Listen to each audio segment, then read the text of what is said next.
My name is Reneau Peurifoy, and this is the first of a two-part series dealing with stress management. In this video, I clarify what stress is and describe 3 things you can do to manage those times of high stress we all encounter from time to time more effectively. In the second video in this series, I discuss long-term strategies that can help you reduce the overall stress you experience in daily life. One of the difficulties encountered when discussing stress management is the lack of a definition for stress that everyone agrees on. Historically, stress was used by science to describe pressure or tension exerted on an object. In 1936, Hans Selye, an early researcher into how the body reacts when various demands are placed on it, borrowed this word for his work. It then entered into popular usage to describe a state of mental or emotional strain or tension due to some unfortunate or demanding circumstance. This is the idea behind what is meant when someone says, "You seem to be under a lot of stress." However, a more useful view of stress is taken by current medical research that views stress as simply another name for the triggering of the fight or flight response by a physical, mental, or emotional demand on the body. When triggered, this response reduces or stops all body activities that are non-essential or that would weaken your ability to fight or run away from a threat, such as the digestive system, the reproductive system, and growth processes. At the same time, it increases activities that would help you fight or flee from danger. Adrenaline increases your heart rate, elevates your blood pressure, and boosts energy supplies. Cortisol, the primary stress hormone, increases both sugar in the bloodstream along with substances that help with the emergency repair of tissue. This amazing system provides the added strength and stamina and the quickened reactions that help soldiers survive in battle, athletes perform their best, and people facing dangerous situations respond quickly. So, while stress is often seen as something negative, the fight or flight response underlying stress has been essential for human survival. Today, however, in our modern technological world, we rarely face the dangers requiring strenuous physical action that our ancestors faced, or even those who are still living in less industrialized areas of the world. Most of the threats we face today, such as an upcoming job interview, being late due to traffic, or dealing with technology that is not working properly, are best dealt with by remaining calm and clear-headed.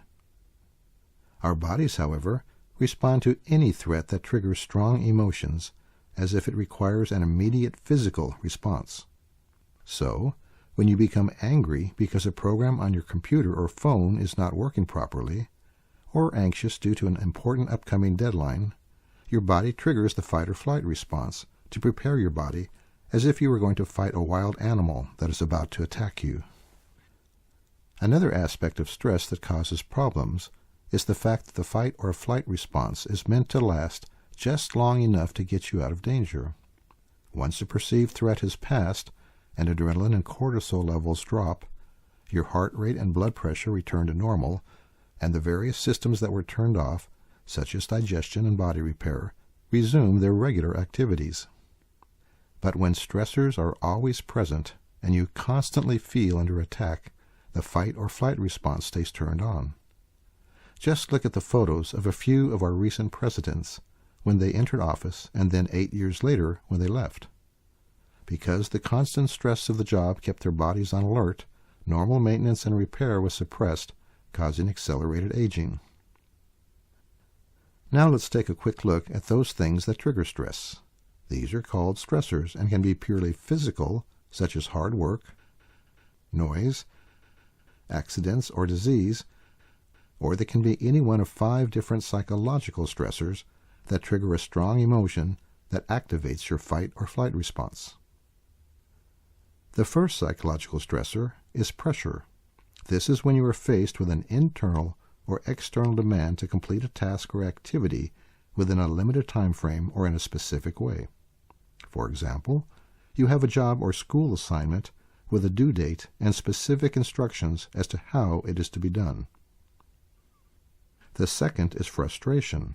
which occurs when you are unable to do or to obtain something you need or want. I want a candy bar, but the machine I've put money into is broken and will not release it. The third is conflict, where you must make a choice between two or more competing alternatives, such as do I take a job with high pay but poor hours, or do I take the job that has less pay but good benefits? The fourth is threat, which occurs when you perceive a present or impending danger, such as a major illness or lawsuit. The fifth is loss, which occurs when you are faced with the loss of something that was important to you, such as the loss of a job you enjoyed, or the death of a loved one. It's common for a person to face more than one of these stressors at the same time. For example, when faced with a deadline at work or school, you are faced with both pressure and the threat of what will happen if you do not meet the deadline. You may also experience conflict and frustration if something such as an important family gathering is interfering with your ability to meet your deadline. Now, let's look at 3 things you can do to manage those temporary periods of high stress that we all encounter from time to time more effectively. Examples of times like this are periodic deadlines at work or the rush at the end of a school term when projects are due and finals are approaching. Other examples are financial difficulties, the death of a loved one, or a serious illness in yourself or a family member. The first step in managing excessive stress is to recognize the early signs that stress is reducing your ability to think rationally and act effectively. While this may seem obvious, many only become aware that stress is a problem when they begin experiencing major negative symptoms. Like most things, recognizing the early signs of stress enables you to take action when you are best able to deal with it. Just as with an injury or physical illness, the longer you wait to take action, the more difficult it becomes to take effective action. Since stress affects people in different ways, you need to know your personal early warning signs of stress. A simple way to identify them is to take a moment now to recall 2 or 3 times when you experienced high levels of stress. As you think about these times, identify ways you felt or behaved that are different from the way you normally feel or behave. This might be in any one of the following 6 areas of your life.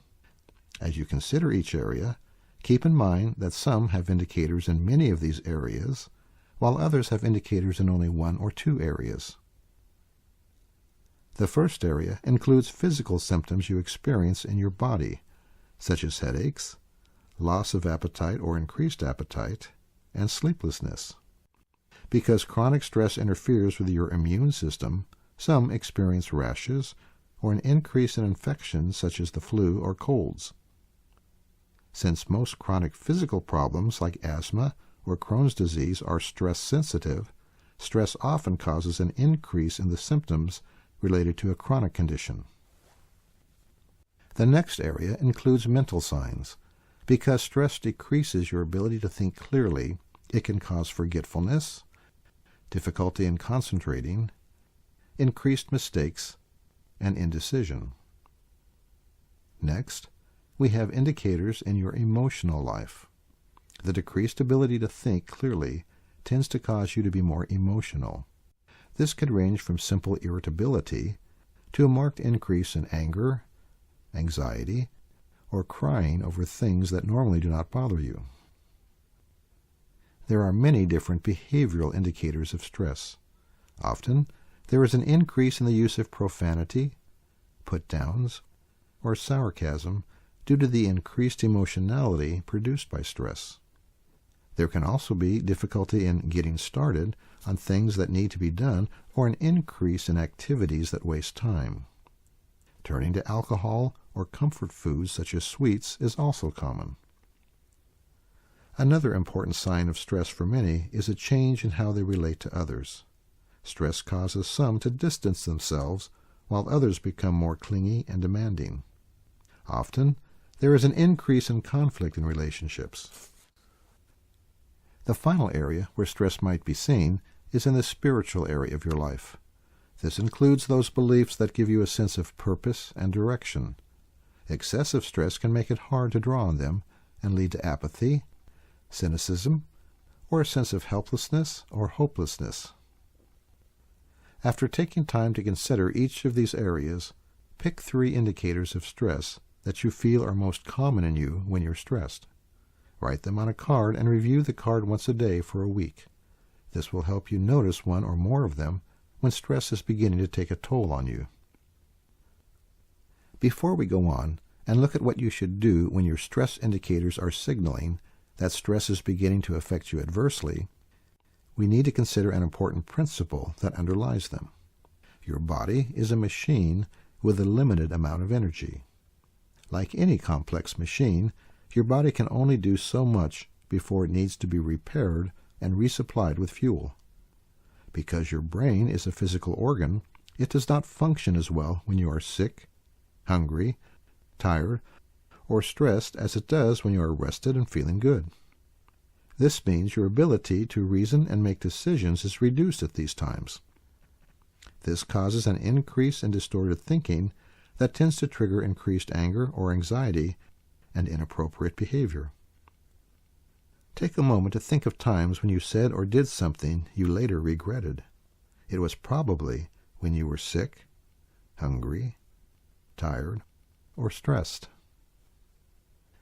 In addition to decreasing your ability to think clearly, the increased rate of activity in your body generated by the fight or flight response reduces the overall amount of energy you have for the day. That's why you feel so exhausted after a stressful day, even though you may not have been aware of it during the day when you had elevated levels of adrenaline and cortisol. One way to think of this decrease in the amount of energy you have is to think of the gas tank in a car. On days when you are rested and relaxed, you have a full tank that you can use to accomplish tasks. On days when you are experiencing high levels of stress, you only have half a tank that can quickly become empty. So, the second thing you can do during times of high stress is to simplify your life so you can focus on what's important and use the energy you do have wisely. This involves 2 things. First, take time to identify what's important. While this sounds easy, the increased emotions you experience when stressed can cause you to exaggerate the importance of little things that are insignificant when life is calm. This can then cause you to waste time and energy on them and neglect important things. Take time to ask yourself, what is most important and needs to be done now? What can I put off until another time? You might find it helpful to list all the things that you think you need to do on a piece of paper. After you've listed everything, go back through the list and decide which items can be put off to another time and which need to be done now. Then, rank the items that remain in order of importance so you can focus on the most important ones first. The second way to simplify your life is to ask others to help with some of the things you normally do. This can be difficult for someone who needs to be strong and sees asking for help as a sign of weakness. However, when you're facing an unusually stressful period, asking for help shows both wisdom and your acceptance of the fact that you are a human being with the same limitations that everyone else has. Ask your partner to help with daily chores you usually do. Children can also take on additional household duties. At work, a coworker might be able to help with one or more of your routine tasks. Because your reasoning ability is diminished and you are more emotional when stressed, the third thing to do when facing excessive stress is to take more time with decisions. If you have a major decision to make, if possible, delay making the decision until the time of high stress has passed. If the decision needs to be made right now, discuss it with someone you trust who has good judgment. As previously noted, it often helps to write things down. List your choices along with the pros and cons of each on a piece of paper. The simple act of writing them down helps you look at them more reasonably and objectively. Taking time to do these 3 things whenever you are in a period of excessive stress not only helps you to manage your life more effectively, but it also helps you to feel calmer and more in control. Thank you for viewing my presentation. I hope it has increased your understanding of stress and given you practical tools for managing those times of high stress that we all encounter from time to time. If it has, please take a moment to click on the like button below. In the second video in this series, you'll learn long-term strategies that can help you reduce the overall stress you experience in daily life.